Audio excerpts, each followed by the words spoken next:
ప్రధానమంత్రి కాదు ప్రచార మంత్రి, ప్రధాన పూజారి అనే ఒక సోషల్ మీడియాలో ఒక పెద్ద ఎత్తున ఒక ట్రెండ్ అవుతుంది. ప్రధానమంత్రి స్పష్టంగా చెప్పిండు.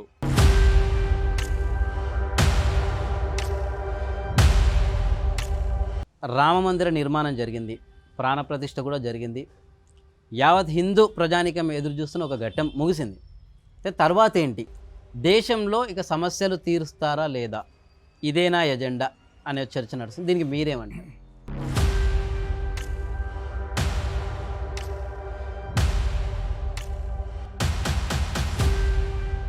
ఈ రామ మందిరమే లేకపోతే, ఈ రామ మందిర ఉదంతమే లేకపోతే, ఆ ఘటన జరగకపోతే అసలు బీజేపీ పార్టీకి ఉనికే లేదు.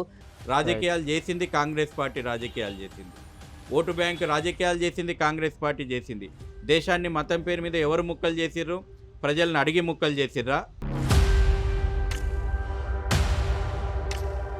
వందే మాతరం నినాదం చేసి కదా భారత మాత స్వాతంత్రోద్యమం లోపల ప్రాణాలు అర్పించింది.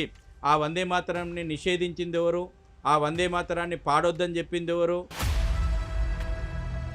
మోదీ ప్రధాని అయ్యాక హోల్ అండ్ సోల్ మొత్తం మోదీయే క్రెడిట్ కొట్టేస్తున్నాడు.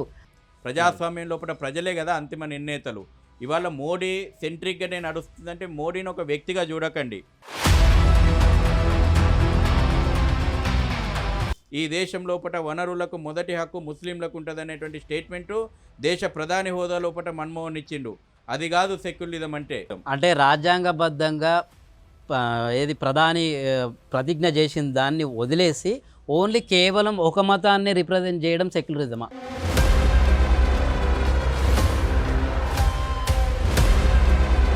రాజ్యాంగంలో మొదటి పేజీలో రాముడు ఉన్నాడు. ఎక్కడ? రాజ్యాంగం ఒరిజినల్ ప్రతి లోపట మొదటి పేజీలో రాముడు ఉన్నాడు. భారతదేశంలో అంబేద్కర్ నేతృత్వంలో వచ్చిన రాజ్యాంగ పరిధి మాత్రమే మనం చూసుకుంటాం. ఇదే నిజం. ఒరిజినల్ రాజ్యాంగాన్ని చూపెట్టండి.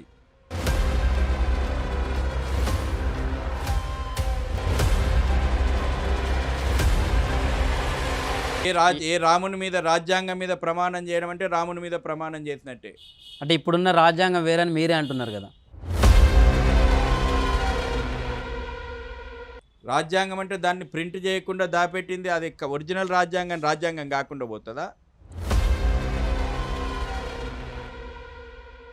హిందువులము, మేము దేవుణ్ణి పూజిస్తాము, అందరి దేవుళ్ళని పూజిస్తాము అని ఒకరంటే, మీ ఇప్పుడు కొంతమంది రాముడే ఫస్ట్ దేవుడు అన్నట్టు అందులో కూడా వివాదాలు ఉన్నాయి. ఒక ఇద్దరు హిందువులు కూడా చర్చ చేసుకుంటున్న పరిస్థితి ఉంది. స్వామి వివేకానంద 130 సంవత్సరాల క్రితం చెప్పిండు, హిందువులని గర్వించండి, హిందువుగా జీవించండి అని. ఓకే, నేను ఇదే నిజంలో నిర్భయంగా మాట్లాడమన్నారు, నిర్మోహమాటంగా మాట్లాడమన్నారు కాబట్టి చెప్తున్నా.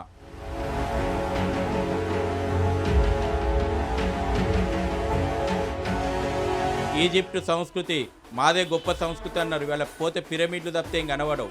మెసపటోనియా సంస్కృతి మ్యూజియంలల్లో బూజు పట్టిపోయింది. కానీ భారతీయ సంస్కృతి సనాతన ధర్మం నిత్య నూతనంగా ఉందంటే మన పూర్వీకులు చేసినటువంటి త్యాగాలు.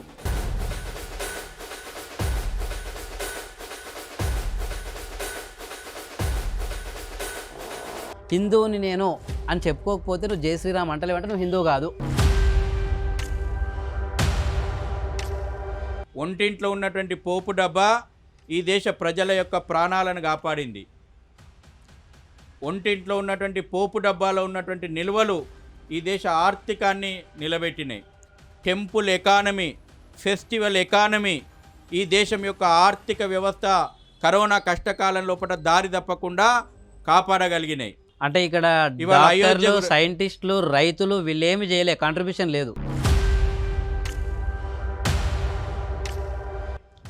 రాముడు లేకపోతే భద్రాద్రి, రాముడు లేకపోతే భద్రాచలం ఎక్కడిది, యాదాద్రి నరసింహస్వామి లేకపోతే యాదగిరి గుట్ట ఎక్కడిది, వెంకటేశ్వర స్వామి లేకపోతే తిరుపతి ఎక్కడిది, వేములవాడ రాజరాజేశ్వర స్వామి లేకపోతే వేములవాడ ఎక్కడిది. మొత్తం నగరాలకు నగరాలే నిలయాలు, కేంద్ర బిందువులు, దేవాలయాలు కదా. అదే గుడి దగ్గర, అదే గుడి మెట్ల మీద భిక్షగాలు కూడా ఉంటున్నారు. నెక్స్ట్ ఏంటి అభివృద్ధి? ఇంకా గుడుల మీదే ఉంటారు. అక్కడికి వస్తున్న ఈ జనరేషన్ అనుభవించిన దాంతో నేను ముడిపెట్టి మాట్లాడుతున్న అర్థమైతందుకు. ఏ నిర్జీవ ప్రాంతం లోపల 30,000 అమ్మాయిల గురించి తెలియదు. వాళ్ళ గురించి మాట్లాడితే మేము మతోన్మాదులం జస్ట్ అయిపోయినాం. మాట్లాడుతున్నారు కానీ పోరాడతలేరు. మరి మీ ఈ సంఘాలు ఇప్పుడు మీరు సపోర్ట్ చేస్తున్నారు కాబట్టి మేము పోరాడుతున్నాం కాబట్టి మమ్మల్ని నువ్వు మతోన్మాది అంటున్నావు.